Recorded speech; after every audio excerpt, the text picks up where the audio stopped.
My dear Lucy, I wrote this story for you, but when I began it, I had not realized that girls grow quicker than books. As a result, you are already too old for fairy tales, and by the time it is printed and bound, you'll be older still. But someday you'll be old enough to start reading fairy tales again. You can then take it down from some upper shelf, dust it, and tell me what you think of it. I shall probably be too deaf to hear, and too old to understand a word you say, but I shall still be your affectionate godfather, C.S. Lewis. This is Pints with Jack, Season 8, Episode 31, Narnia Month, Narnia Dads, After Hours with Brian Corbin and Daniel Payne. Welcome friends to Pints with Jack. This season we've read chapter by chapter through Perelandra. We've explored Jack's bookshelf, but today we continue Narnia Month. And today I've got with me two other Narnia dads to talk about introducing our children to the Chronicles of Narnia. And the opening quotation was from the opening to The Lion, the Witch, and the Wardrobe, where C.S. Lewis offers his dedication to Lucy Barfield. And he speaks about there being a good time for somebody to read fairy tales. You can be at an incorrect age, and we want to avoid that. So, as I said, we've got two guests joining me today. And I'm actually going to have them introduce each other. So first of all, Daniel Payne, can you please introduce Brian Corbin? Yes, Brian Corbin is the head of NarniaWeb.com and the host of Talking Beasts, the Narnia podcast. Better known as Glumpuddle. Should probably add that to anyone that's confused. That's true, yes. Right. Daniel is a classical educator whose love of Narnia was reignited while reading The Lion, the Witch, and the Wardrobe to a lower school class at the beginning of his career. Daniel has written classical curriculum for multiple books in the Narniad. He has also taught on Lewis in various professional and parochial settings.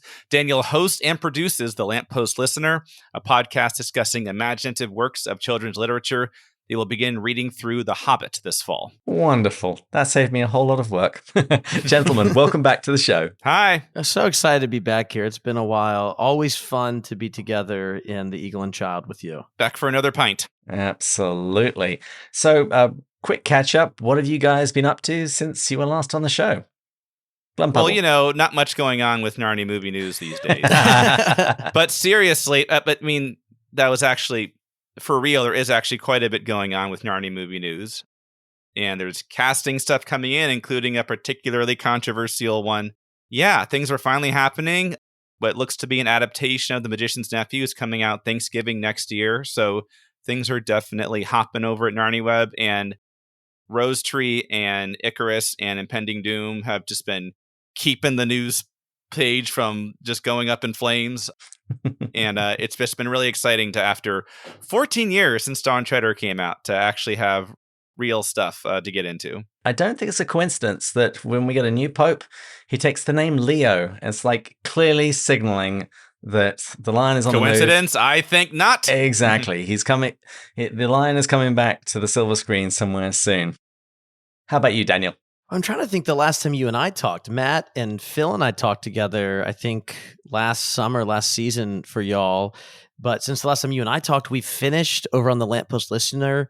We finished the Chronicles of Narnia, and we spent a year in the world of George MacDonald. And so I have been kind of knee deep in a lot of MacDonald for the last year or so. And although we just recently, as far as publishing goes, finished up that season, we are now, Phil and myself over at the Lamppost Listener, are making our way through Middle Earth. We're reading through The Hobbit, which has been a ton of fun to go through and stuff. Those won't be released till this fall, but we've started getting into those first few chapters and are just having a blast. Yeah, so much fun. I've really enjoyed your MacDonald stuff because we did a MacDonald month about a year ago, I want to say. And he is the gift that keeps giving. The more I dig into MacDonald, the more I like him. It's interesting reading someone like him after spending so much time with Lewis, which obviously y'all have been doing for a little bit longer than we've been doing on our show. And in that, MacDonald is, as much as there's this gift that keeps on giving, he's not always as consistent. And so as we kind of come to everything, it feels like for those of us who love Lewis, and we'll talk about that in a moment, I feel like really everything we read by Lewis, we're just always amazed. I didn't necessarily find that to be the case with everything MacDonald wrote, so that was just a little different. But especially The Princess and the Goblin, and then The Princess and Curdie, fantastic stories. And just a plug here, even though that's not what we're talking about today. But if any of your listeners haven't picked up The Princess and the Goblin, I think you'll find something very Narnian about it. Although, as you pointed out, there need to be more descriptions of food. That's the one thing. Yes, please. Yes. It's like if Lewis wrote that, there'll be like another chapter describing what they had for breakfast. Well, speaking of food and drink, what is everybody drinking today? I've got chai tea, decaf, of course, because we're recording this rather late at night. After the kids have gone to bed. Yeah, although that was a bit of a wrestling match getting the kids to bed, so maybe I should have had some caffeine tonight. But I'm sure the discussion will rile me up, get me going here. Well, I'm not going to rub it in, but Alexander was a piece of cake to get to sleep tonight. I swear, 20 minutes and he was out. For someone to have it easy, another dad has to have it hard. So you're welcome. You're welcome. I was just going to say, follow me for more parenting tips. How about you, Daniel? Because it's late, but unlike Brian, because it's late and the kids are sometimes difficult to get to bed, I've got a hazy double IPA over here. The Cosmic Little Thing IPA by Sierra Nevada, which I'm finishing off after really a good but long and tiring day of both fatherhood and work and everything, all those things together. So yes, really enjoying that. Superb. I've got a First Ride, which is Athletic Brewing. It's extra dark with coffee, and I've got to say, it makes our Pints for Jack mug just look superb. I almost don't want to drink. Great looking mug. Mm-hmm. Well, gentlemen, to your families, good health. Cheers. I've got Shakespearean insults written on mine, so a little different. I feel honored. Not so much brain as earwax. All right. So I think maybe this is going to be a rather different episode from the way that we normally do things, with a whole set of very specific questions I lead the guests through. But I do think that before we start talking about how we introduce our children and when we think we should introduce our children to Narnia, would you mind each just giving a vague sketch of your family, just roughly how many kids, boys, girls, so we can calibrate our answers so we know what everyone's dealing with? That's relevant. I have 2 boys, a 5-year-old and a 10-month-old. All right. Yeah. My wife and I we also have 2. We've got, in just a few weeks, we'll have a 5-year-old. My oldest is 4. And then I also have a soon to be 2-year-old. So I've got a 4 and a 1-year-old, but very soon we'll have a 5 and a 2-year-old. Mm-hmm. And my oldest, Alexander, he's going to be 4 in September. Lucy is going to be 2 in July, and the bun currently in my wife's oven will be making his appearance then as well. So wow, so great. 4, 2, and nearly 0. Well, who would like to begin? When do you think Narnia should be introduced to children? In the womb. You guys are. I mean, you guys must be at about Horse and His Boy right now, right? With delivery imminent, right? Pretty That's much. what I would think. Pretty much. I think one of the things that I've really done with both of our kids, and we get this, and any of our listeners who also have more than one child know this. It is a little bit different when you only have one kid versus another. Just the way you experience really any kind of story, right? But I think kind of an ideal place is really, honestly, at the beginning. We've engaged our children with The Lion, the Witch, and the Wardrobe at really early ages. I read both books to my kids before they turned 1. And then since we have, with my son, my oldest, we reintroduced last summer. So he had just turned 4, and we read The Lion, the Witch, and the Wardrobe. We read Prince Caspian. So we're kind of actually doing only 2 books a year right now. We read those 2 together. We read them slowly. We went out and got the really nice, I know y'all are familiar with these, but for some listeners who might not have lots and lots of Narnia books on their shelves, and maybe they're satisfied with just one, but we got those editions. You can actually find them at like Barnes & Noble, of the books that have all the color illustration, the glossy pages. Love so them. My son has really loved that. And we read through both of those. We went slowly, about a chapter every 3 days. So we kind of chopped up the chapters into thirds and read through those. And it really gave us a lot of time to go through them and talk through them together. We can pause and talk about what's going on, what we're thinking. And now we just recently started a few weeks ago, the Voyage of the Dawn Treader. So we're going to do Voyage of the Dawn Treader and Silverchair this summer. We'll go the next summer. We might just put all three in the final summer, but I didn't want it to be over so soon. Yeah. Right. And so we're kind of just doing two at a time. And we've reread The Lion, the Witch, and the Wardrobe twice, or we've read it twice. We've reread it just the once after doing it, but we'll go back and keep doing those. And your oldest is 4, right, Daniel? Oh yeah. Okay. Well, to me, that sounds really little. So this will be the first. How much do you feel like? I'm genuinely curious. Like, how much do you feel like they're really getting? Yeah, he's getting a decent amount. I will say we also read The Hobbit just a few months ago. Between November and February of this past year, we read through the entirety of The Hobbit together.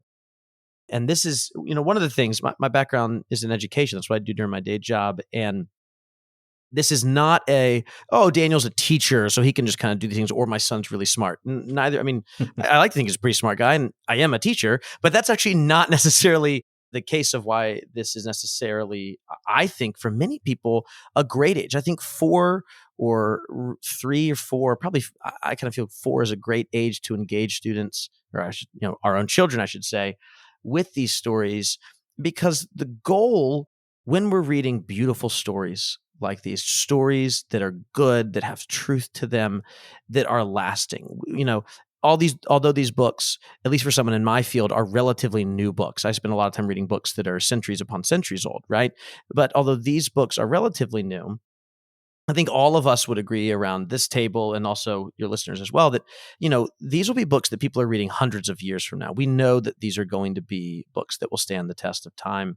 And so because of that, I should step back and say the way this has often worked for me is when my wife and I are introducing stories to our children, we think about what are the stories that we want our family to know. And so instead of it being we're going to read this book this one time and they're going to understand all of it, it's like, we're going to first read this and be exposed to it. That might be a decent word to use here. We're going to be exposed to this story at this age, but the goal is to always be coming back to this. And so when we read through The Lion, the Witch, and the Wardrobe the first time, my son, he was very easily able to identify, like, oh, this is like Jesus. He came back to life. He was able to say Edmund's a jerk, right? And that Peter's really cool, and that he hopes Santa Claus also visits him, right? We was able to very much engage with those things. Did he pick up on Mr. Beaver being maybe this a little bit of a caricature of a working class man? No, that was completely over his head. Any of the class commentary there did not get there. And that's okay. Might he pick that up in a few more rereads? Maybe when he's 10, 11, 12 years old, he can pick up on these things. But the goal in us reading these books at this age was to get our children, and we'll do this again with my daughter as well when we read it for the first time, like a real read through, not just let me read to you when you're 3 months old kind of deal, is to get this story kind of just in our blood, right? To get it as part of, we actually call in my family, we have what's called the Payne family canon. And that is a document, we won't get into it now, but it's also movies, TV, and music as well, that we say in order to be a really competent and functioning member of this family, you don't just have to know these things because we're going to make references to them. We're going to know stories. You actually have to learn to love them. My wife and I really want to help shape our children's affections. So it's not just about exposing them to good stories. It's about helping them learn to love good stories. And so we feel like the earliest ages, it's 3, 4, 5 years old is a great time to begin that love, even if they're not necessarily comprehending all of it. Although I've been surprised by how much my son can tell you about Prince Caspian. Yeah. Well, it's interesting. Maybe we've touched on the two basic concerns here. For me, for the longest time, I've been concerned about, like, basically, I don't want to wait so long with my son that he gets past, the optimal age. I also I'm worried about introducing it too soon, because the concern there's moments like, let's say, Aslan's Resurrection and The Lion, the Witch, and the Wardrobe, to be at the right age for that to really be a surprise, or for certain plot points to really hit hard, And so I find that the parent in me loves what you're saying, Daniel, for my family, but the nerd in me is like, he's not old enough. He won't, react the right way to every single plot point. He won't get every single thing. Maybe when he's 18, we can try it. There's that's kind of I get that. That's kind of the nerd in me. And I actually finally had a conversation with a Narnia Weber. We were talking about something else, and then the conversation turned to parenting. And I was saying, oh yeah, my son's almost 5. I've been thinking maybe one more year, and we'll try The Lion, the Witch, and the Wardrobe. And he kind of asked why, and I gave him my reasons, and they were somewhat nerdy reasons. And he kind of said, I would just treat it a little more lightly than that. Don't be so tense about it. It's okay if he doesn't get some things, that's completely fine. And I kind of realized he's right. I'm being too precious about this. So a couple months ago, we went ahead and gave it a try. I sat down with my oldest, who was at the time, coming up on 5 years old. And he's read, The Wizard of Oz, a couple of the Oz books. He's heard them on tape. And so he's read some other things.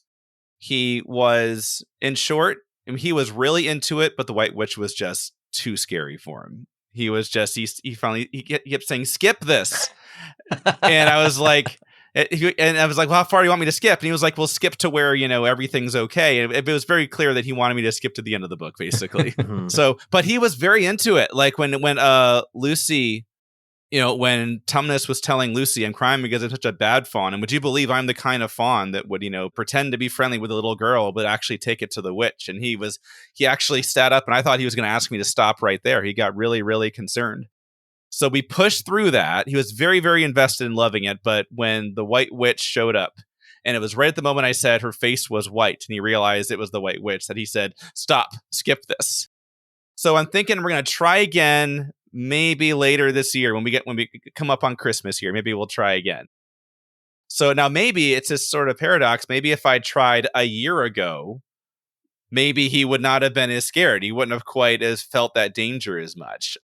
Here I was thinking maybe I was doing it a little bit too early, and maybe it was actually a little bit too late. Gentlemen, you've both done wonderfully, because you did exactly what I'd hoped, because I've picked up a few signals from both of your podcasts as to roughly how you've been handling your own children. And I actually fit in between the two of you, because it was actually this past Easter that I read The Lion, the Witch, and the Wardrobe to Alexander. And we did it in a little bit more of a compressed time frame. It was basically Holy Week. In a little bit over a week, and I managed to time it so that we did Aslan's death and resurrection on Easter Sunday, just to really, provide the readers with a few more clues as to what they should be thinking about at the time. But these are all of the concerns that I had. Do I do it too early and lose something of the impact, or do I leave it perhaps too late and they miss out on some of the magic and getting it into their bones, as you described, Daniel? Yeah. But I'll say that the reading, it went really well. I'd say he retained a good lot. There were certainly some bits that he loved much more than the others, and he loved the Pauline Baines illustrations. And particularly in the battle, if you look very closely, that there is a dragon fighting a squirrel, and he thought that bit was hilarious. I gotta look for that, man. But my plan is, though, to not introduce him to another one for probably at least a year. We will reread The Lion, the Witch, and the Wardrobe once more, probably twice more, maybe even more. We'll see. But we will reread that over the course of the year, and then I'll give him Prince Caspian. So it'll be a slow drip to begin with, and then as I'm feeling he's getting more and more, he's taking more and more from the text, then I might pick up the pace a little. That sounds like a good compromise, I guess, to think of it that way, that, okay, maybe the impact of The Lion, the Witch, and the Wardrobe could be somewhat, lessened by being a little bit too early, but there's 6 more books. So maybe that's a good compromise. And there are some very harrowing sections of that book. So you do, I think, actually gain something by introducing it to them a little bit earlier so that they don't understand the full weight of it. I was actually watching an interview on the BBC at the time when the BBC adaptations were coming out, and they had the lady that played the White Witch and the girl that played Lucy there, and they were having people phone in and talk to them on the show. And the very first one was all of the violence. It was terrified my children, and I don't think that's, you can't just quite skip over it. And so I think the timing of that it obviously varies from child to child. Yes. That's the big disclaimer. Like obviously, at the end of the day, Mhm. it depends on the child, obviously. But for purposes of discussion, we need an answer here. Yeah, well, exactly. And on our Slack channel, this question has come up quite a few times as various patron supporters have had children and asked that question. When do you think that we should introduce our children? And I was like, I'm really not sure. And so it was very much what prompted the entire idea for this episode was just I hadn't planned on reading The Lion, the Witch, and the Wardrobe to Alexander this year. It's just he had gone through all of the Roald Dahl books. He was doing great, and I just thought Easter's coming up. Let's just read him a chapter and see what he thinks of it. And he had all of the right responses to each of the children, so we just kept going. Yeah. Danielle, I'd love to go back to how much your oldest is really retaining from the books. Mm-hmm. And how much of it do you think he's really, and I'm not talking about anything particularly deep, but just as far as the plot, is he having the appropriate reactions? Like when at the Beavers dinner table, when Lucy, I think it's Lucy, says, "I say, where's Edmund?" And you realize he's gone to the witch. Does he have? Does your oldest have that? Oh my gosh, Aslan or Edmund has gone to the witch. Yeah. And like, okay. Yeah, no, that's a great question. Yeah, no, he's certainly following it quite well. And I think we're a lot of times as parents, we're kind of surprised because we think, oh, well, we're just reading board books or picture books, and those are not bad things at all. We have lots of wonderful picture books in our home, but we're kind of surprised by what our kids are able to actually retain. My son just recently, he's really into maps right now. We have lots of atlases all over our house, and I was in a meeting at work. He was at school with me yesterday. He goes to school with me, and I was in a meeting, and he was in my office working, and while he was there, he was creating a map of Middle Earth. It went all the way, again, this is Hobbit related just because it was a little bit more recently on his mind, and it included the Eagles, Eyrie, kind of all the way to Bayonne, to Mirkwood, to Lake Town, to the Lonely Mountain. And he remembered all of those particular things, especially I think the Hobbit's a great example only because it's so episodic. The Dawn Treaders actually, in some ways, you can't start there. It'd be so weird, but in some ways would be an easier thing because it's so episodic, whereas Lion, the Witch, and the Wardrobe has through points in the narrative that begin in chapter 2 that might not be picked up again until chapter 15 or that go all the way through. But I think children are really able to pick up on some of those bigger things. I think one of the things that we have to remember when we're thinking about children's literature in particular is that we often, and I see this myself, I literally, this is what I do for a living. I read with a lot of children all the time. And we sometimes want them to read like we read. And that's both good and bad. Like we do want them to become better readers. And I don't just mean like their fluency. Can they read these words? Can they pronounce it? Blah, blah, blah. I mean, like we want them to actually understand deeper, be able to analyze a text, all these things. Right. We also, as I mentioned earlier, in order to shape their affections, right? What's going to really happen, we hope, is that they'll see our love for a text, right? Our love for a story. And often what's contagious is not the story itself for our youngest learners, but it's actually dad's love for the story is what I want to emulate. And so I see that dad loves it and therefore I love it, which is really a very biblical view. That's we want to love the things that God loves, right? And so therefore, if we are helping, again, we are not God, obviously, but if we are helping our children understand that, they look up to us as their earthly father and see these things. And so I say all that with like how much is being retained, and that, yes, a lot is being retained, but I'm not sure that that's the most important question to be asked, because in the same way that when I read through, let's say I'm reading through like 1st and 2nd Samuel with my son, and I'm not reading through all of 1st and 2nd Samuel, but some of the stories that you find in there, I'm not thinking about, oh, how hard is it going to hit him when Goliath falls, right? Like I don't think about that. I just think, well, this is God's story. This is the story. And so therefore we're going to read it and you're just going to know this story. And it might not be till you're 8 or 9 we go, wait a second, maybe it'll be before this, but like David shouldn't have won this battle. I know it's just been in my it says in my blood and my bones forever that I just assume David wins the battle because that's the story.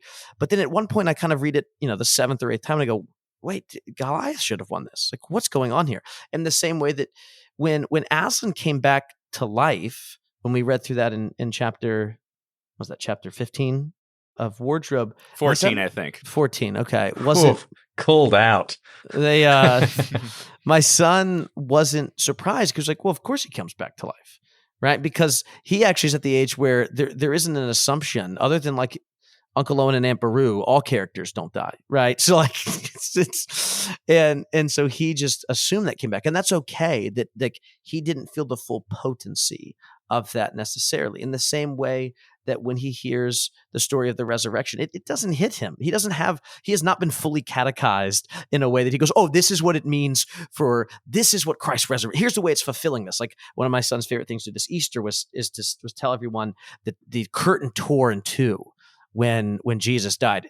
And if you were to ask my son, well, what does that mean? He would say, it means that we can be closer to God, right? That's kind of right, but also it's missing some other significant context for that, right?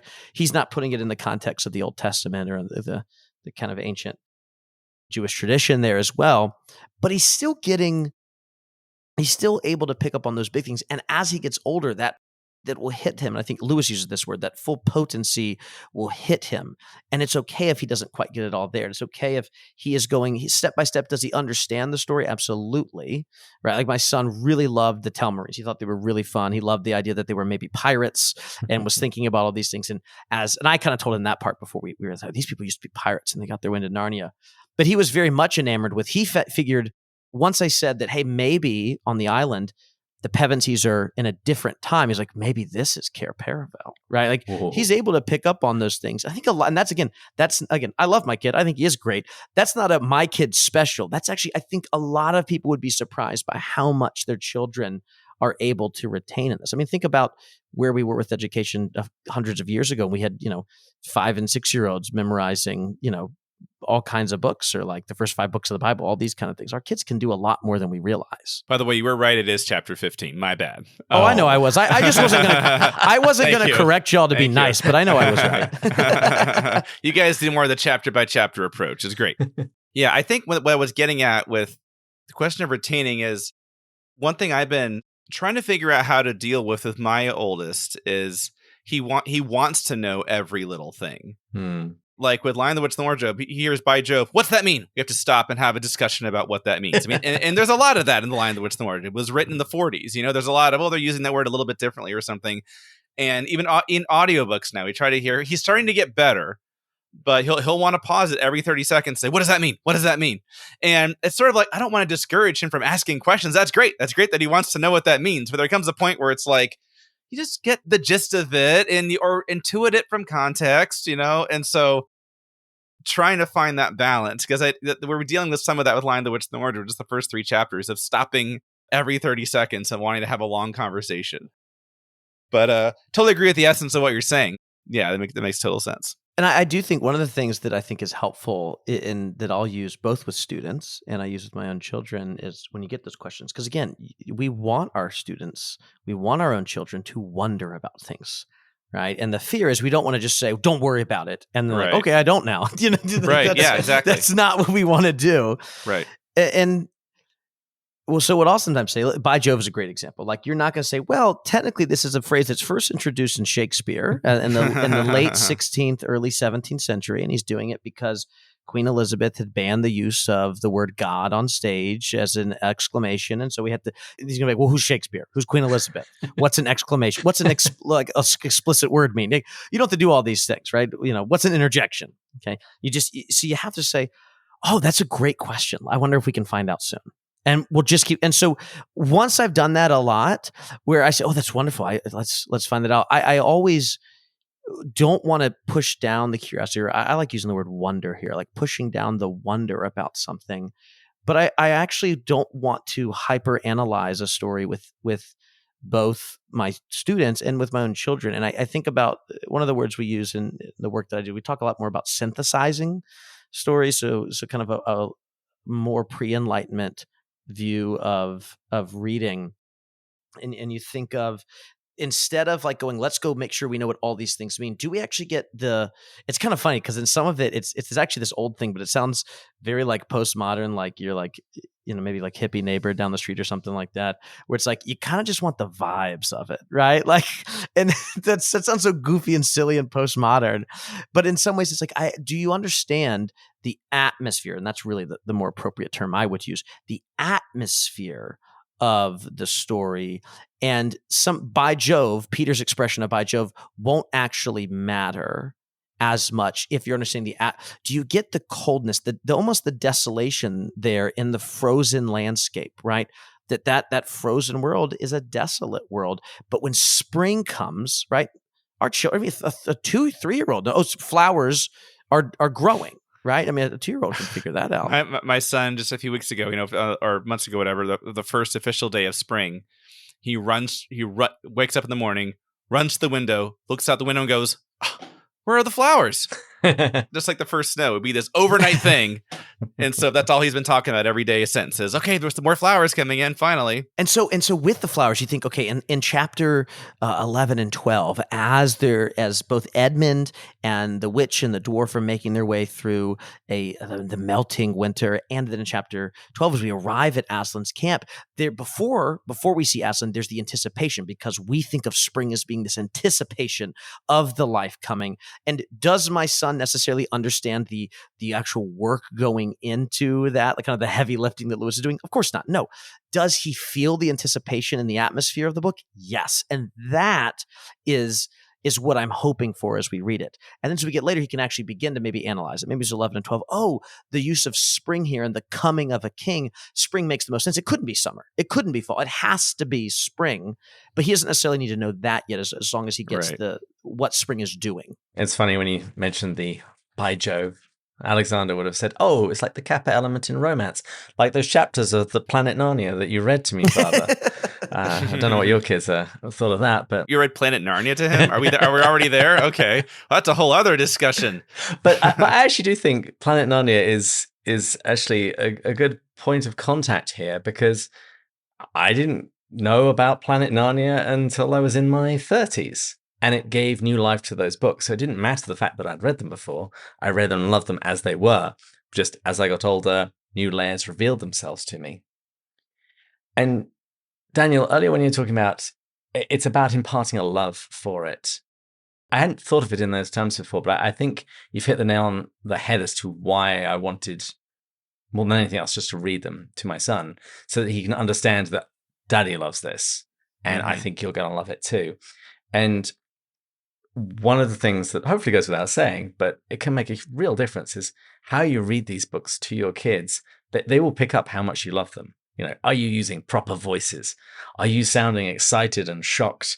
Do you go and get some candies when it's time to read, to eat some Turkish delight? That's probably where I think maybe maybe my delivery was a little over dramatic. And you scared them with the voice. I love this. I think maybe I was emphasizing the drama a little too much. So next time I'll dial it back a little bit. Well, there's a long illustrious history of white witches overacting. So I think that's true. I think you're in good company. We'll see how Emma McKay does. Yeah. The other question I was just going to ask, and I'm just doing this mainly just to make my point, at least one of my arguments. What order should one read the Chronicles of Narnia to one's children in?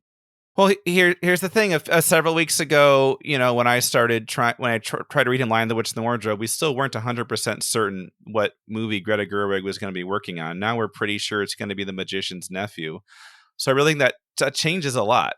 I'm totally kidding. Go on. Well, the point I was going to make, obviously you do put publication order because there is no other order, although Daniel has his own heretical... No, but we'll read them in publication order. No, we'll read them in my house in publication order. You're a publication order house. Yes. That's actually the sign we have. People have all these kinds of signs of what they believe in. As for me and my house, we will serve the Lord. As for me and my house, we'll read it in publication order. Publication order. Yes. But one of my arguments for publication order is that the books get more... They have darker subjects, and subjects that, by and large, I think a child will handle better once they've lived a little bit more life. as you go along. I think beginning with The Magician's Nephew, where, the initial setting is a mother's dying. And then you have Uncle Andrew, who is super creepy. And then just as he's starting to become comic, you get replaced by Jadis, who is terrifying. I think that sort of story is received better later. It's interesting. I kind of, one of the revelations I haven't tried to read my son Magician's Nephew, but one of the kind of revelations I had walking away from that experience of the first attempt was I think Lion, the Witch, and the Wardrobe is the scariest overall. Really? And the thing is, you pointed out in Magician's Nephew, I completely see that. Have you read the chapter with the giant snake and the silver chair underground? But That's there's terrifying. something about, on paper, I can't disagree with that, but there is something about the aura of the Lion, the Witch, and the Wardrobe, and that line of even some of the trees are on her side, Oh, that which is still good. gives Yeah, which still that gives is me the creepy. shivers, and they completely botched in the movie.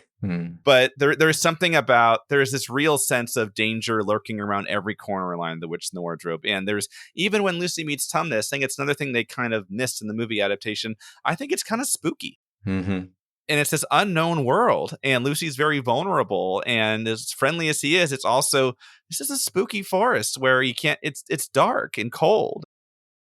So I think there is something in the atmosphere of Lion, the Witch, and the Wardrobe that's just generally a little scarier. But maybe not. Maybe he would have had the same reaction to any of the other books. I don't know. We'll see. Another question I was going to ask is, what about other adaptations? Do you lead with those? Do you supplement with those? Because we've got TV. We actually recently just watched on the show the 1960s black and white version, the parts of that has survived. The cartoon from the 1970s. Which I like. I really liked the 1970s one. And I was watching it with a mind to, can I show Alexander this? No. And I concluded, no. I think this is too terrifying. He is not ready for this yet. But there's not only TV and movie, there are also other adaptations like the Narnia board book, which by and large I really liked, except for one line which made me want to tear my hair out. What was the line? I haven't read it in 2 or 3 years. Aslan is described as safe. Well, he's big and bright like the sun, and he makes you feel safe. Okay, yeah. It's a little bit different. It's a little bit. It's too close for my liking. Yeah, it's. I kind of wish they'd chosen a different word, just because that's such a big line in the book. Aslan's not safe but good. I understand what they were in a one sentence trying to just quickly. That's the entire story in about 30 sentences. And I will say, I think they do a fantastic job covering what they do in the space of that board book. I was genuinely impressed. Probably about as, I don't know if it's the result is great, but it's probably about as good as it could be, I suppose. But apart from that one line, I don't know if you could really do it much better. Yeah. So I read that to my son up until I think it was on about his 3rd birthday, where I decided, okay, I better stop, because no, it was earlier than that. It was his 2nd birthday that I stopped and said, okay, no more, because I don't want him having any memories of this. No spoilers when he reads the real thing for himself. I don't want this influencing him at all. And this is not a parenting thing. It's not an education thing. It's not a dad thing. It's just a Narnia nerdy thing. It's all. That's all it is. That's all it is. The Men in Black came round with their neuralizer. Just like, okay, let's clear that memory. Yes, yeah. Oh, that's an approach. Okay. I will say in my house we've not watched the 21st century adaptations at all, or the cartoon, but my son does really enjoy, and my daughter has seen. Actually, I mean, we don't really do a lot of screen time with our kids, and really, my daughter has never watched anything except for stuff's been on the TV, on like a movie night in our household. And but my daughter has seen the BBC Prince Caspian adaptation at least 3 times. She's never watched the whole thing through, but she just couldn't get through it. Oh, this is terrible. No. No, it's no, she just leaves the room. She's like, one of the great things about not doing a lot of screen time with my kids is that, but also frustrating, is that they don't care about TV. So they'll just get up, be like, I'm bored. I don't want to watch this anymore. It's like, no, I actually this is the time Daddy wants you to sit down and watch this thing. But we've watched Prince Caspian a lot more because it's only 55 minutes, as opposed to the almost 3-hour adaptation of Lion, the Witch, and the Wardrobe. But especially because we watch a lot of, again, I'm a little bit of a stereotype of a classical educator. We watch and read and listen to a lot of old things in our house. So because we do a lot of old things, my son doesn't realize how terrible the special effects are in the 80s, adaptation. He's like, this stuff's great. I love these beavers. I'm like, oh, you're going to get bullied at school probably. Like, this is why you have to go to a classical school, because you'll be made fun of anywhere else. But so we've watched those. We definitely did it after we had read the books, for sure.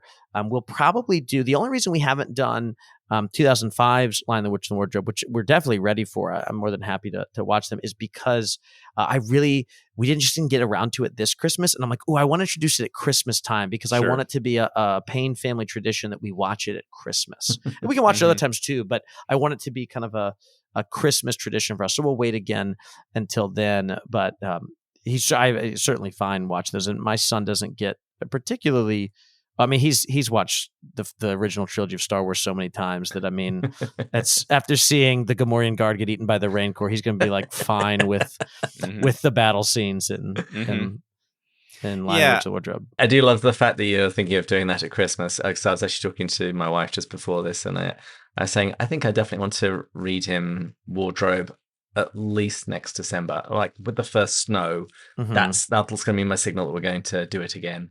And I love the idea of, they associate Christmas with Narnia and Die Hard, not just Die Hard. Which about the same, you'll introduce it about the same time, I would assume. Obviously. You're like, all right, we'll do Narnia on Friday and Die Hard on Saturday.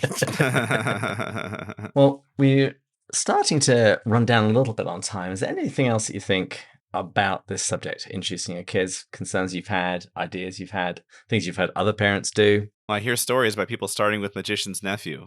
Got to put a stop to this, guys. Call social services on those parents. I was going to say, that's a CPS call in my book. For me, as just a mega nerd, just being okay with my son having an imperfect, in the purest sense, imperfect exposure to Narnia, I'm learning to be okay with that. Because here's the dirty secret. Like, I heard the books abridged on cassette tape. That was my first exposure to them.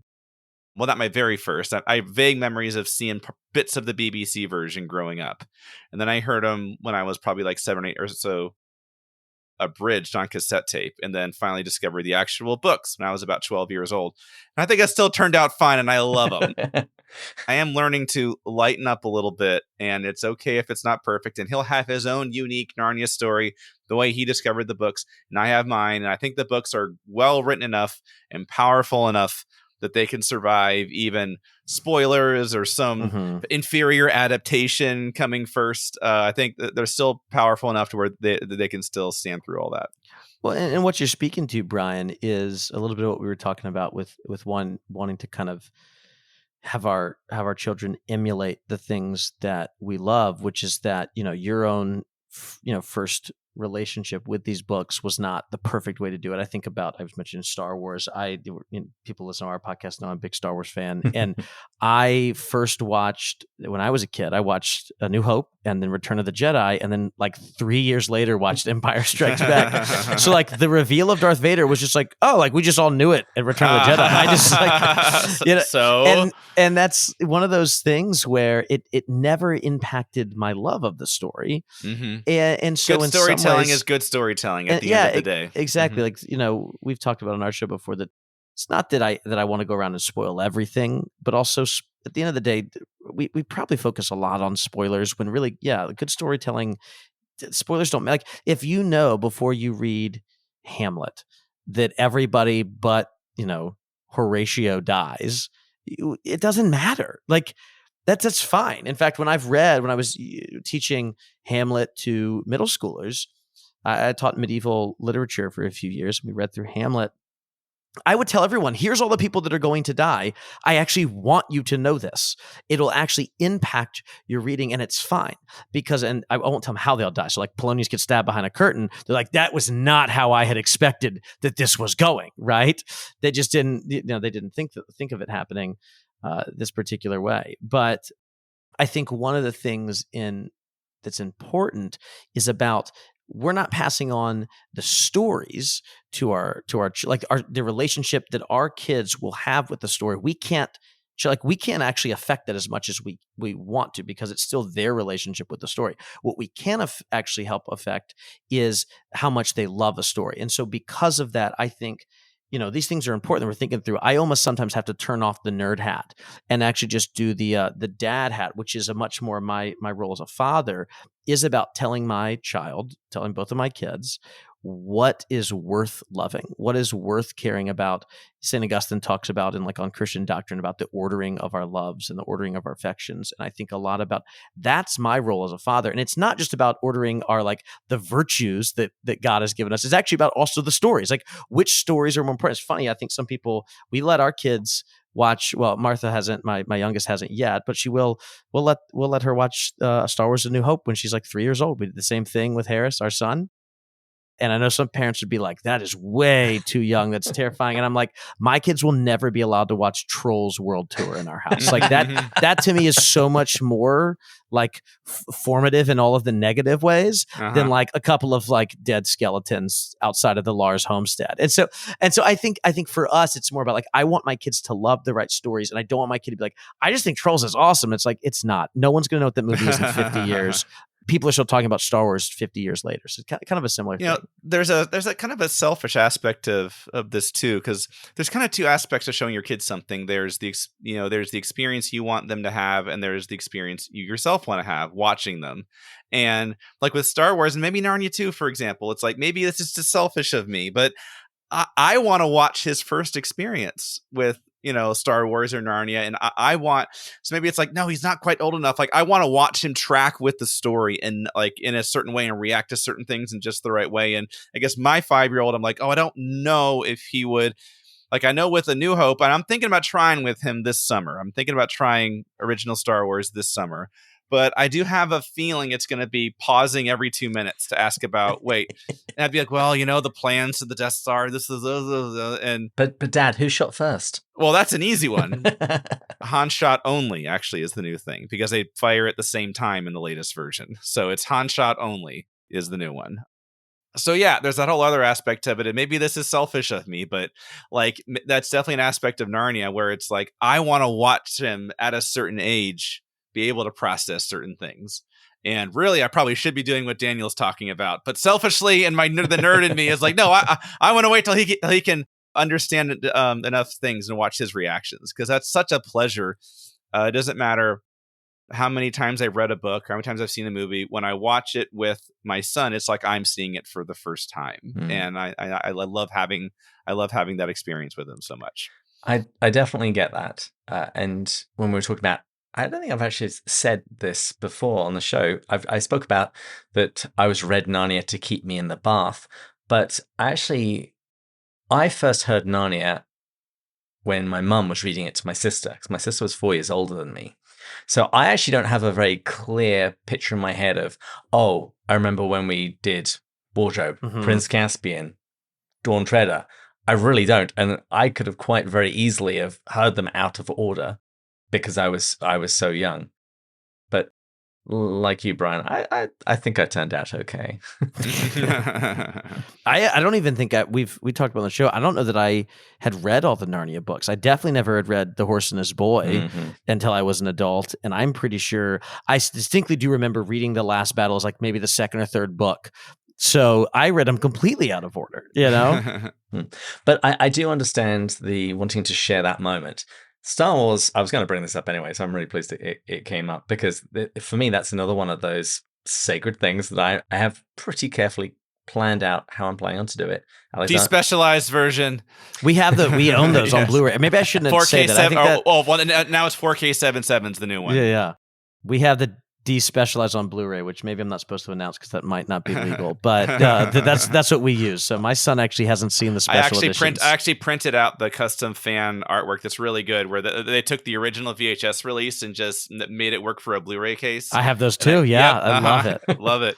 Because my son, we do movie nights, he loves the ritual of which, and we're old fashioned this way. We have physical Blu-rays, but he loves the ritual of taking the Blu-ray out, putting it in the case. And I love the event of a couple times a week, turn off the lights, get a snack, and like, this is a very sacred thing. We're all going to watch something together and experience this together. And yeah, I think this summer we're going to do that with Star Wars. So exciting. Report back. I think it's also with something like Star Wars, I am very comfortable having what we call, and we tell our children this is Dad's version of Star Wars. So like for the longest time, Star Wars was it's right around 2 hours long. A New Hope is. And when we watched it, when my son was only between 3 and 4, it's more of like an hour and 20 minutes. There's about 40 minutes of kind of scary things, or like some of the, like, we didn't want him going to preschool shooting kids, like with blasters. So like, let's kind of skip over some of the stuff. And trying to force choke others' children. Yeah, exactly. Yeah. And eventually we worked our way. We're like, now he's able to watch the whole thing. We were never going to actually show him the Lars Homestead, scene. And then one time we just forgot to skip it, and we're like, all right, well, he's seen it now. So that's something I'm also learning is there's a film purist in me that doesn't like to skip. Mm-hmm. Where it's like, oh, maybe a couple shots here and there, I guess, but I wouldn't want to do like a big thing, but that would probably be fine. But there's the purist in me that goes, no, this is the way it was in 1977, kid, deal with it. We did the same thing. My son he's only seen the first Hobbit movie. It's like PG-13 movies, the movie's like almost, we have the extended edition, like 3 hours long, but Dad's version is about an hour and 10 minutes long, and it's probably much improved. It is. This one is funny because this one is like, I've told my son, and I'll tell something to my daughter, when I'm like, this one is not just skipping the scary parts or inappropriate or violent parts. This is skipping bad parts too. So like, when and it's mostly just the first hour of the movie itself. I'm not like anti-movie in that I think that it really can help the story come to life and kind of help, but I don't want it to stifle my son's imagination. I don't want it to be the case where he's like, I can't, and some things you can't help not do, right? Like, I'm going to always see Ian McKellen as Gandalf, even if you read the books first, because he's so good, just because he's so good. But I don't want my son, when we're reading Narnia, to only envision exactly how it looks in, like, I don't want when we're reading Dawn Treader, I don't want him. Where's the Green Mist? I don't want him to even just envision it the same way, because while I do actually like a good amount of the production design of that movie, I still think the boat is too big compared to the way it's described. And with Narnia in particular, like, it's such an important part of the experiencing those books too. Lewis can just tickles your imagination a little bit and really encourages you to fill in the blanks. Or he'll say something like, with Dawn Treader, it was not an island that welcomed visitors, and you imagine for yourself whatever that. What does means that mean? Yeah. Mm-hmm. Mm-hmm. And that's true with any book, but with any book, you can everyone can make their own personal movie in their head, and that's the power of the written word. But I kind of think with Narnia in particular, I think that's really, really important. Well, I think that is a wonderful place to draw a line under this discussion. I think we've given all of the disclaimers and caveats that we need to. But I did just want to end with one final question, since I have you both here. How do you dad and podcast? Usually about 9 at night or so. Yeah, similarly, Phil and I, my co-host over at Lamppost, he's just got one kid right now, but we're both dads, and so yeah, he lives just 2 blocks away from me, which is a lot easier. But we almost exclusively record after 8:30 p.m., sometimes even later. No, it's very different than it was when. I mean, I think I was in about late high school when I first started Narnia podcasting, and it used to be all kinds of hours of the day, and sometimes it would be, so and so. They can't make it. Whatever. Okay, we'll just do it another night. And we've come a long way since then. I'm in the same place. Everything is in the dead of night. Well, I like to live dangerously. Also, Andrew and Matt, their schedules are generally more open in the mornings. A little bit more open than yours, yeah. And particularly in the morning. So that's when we're doing it. So most of the time, I'm free, but every now and again you can hear a little voice asking for banana crunchies or I need to go to the toilet. If you listen carefully to some of our edits, because they don't all get cut out. I think Rillian's a later house, so you can usually hear in the background someone crying or something going on. It's just part of the atmosphere of Talking Beasts, and that's right. Mm-hmm. Exactly. Wonderful. We should do a follow-up to these in a few years and see where our kids are at. That's exactly what I'm thinking. We'll find out who did it right. Who has been allowed to watch the Greta Gerwig movie? Oh, that's true. In a few years. That we'll have to see. I don't know. Yeah. Uh-huh. Yeah, we will have to. I mean, I definitely had the thought of like, I definitely don't want to rush him through the books just because of the movie. But I did have the thought of, if I have a good feeling about the movie, it might be fun to do that, have that opening night in a theater experience. But can you imagine just the trauma of your children going with you and it's bad? It's not worth it. But also imagine how amazing it would be if it was awesome. Oh, that's risky though. It's probably not worth the risk. You can imagine your children as they're older, like, the most disappointed. Like everyone be like, the first time I saw my dad cry. It's gonna be like it's about. Well, we were just saying it's about how much we love it. Your dad cares so much about this. Son, let's have a conversation about grief tonight. Yes, let's read A Grief Observed tomorrow. Yeah, I'll have some other conversation with my kids after they've seen the original Star Wars trilogy when they finally meet someone at school that tells them that there have some prequels. It's like, son, got some tough lessons I need to teach you now. Maybe you'll be upset with me about this, but my son has seen both The Phantom Menace and Attack of the Clones. I know, but he doesn't like either of them. He doesn't love either of them as much. And I think now with the sequels, and y'all know I have I used to be a big. Time has gone on. I've changed my thoughts.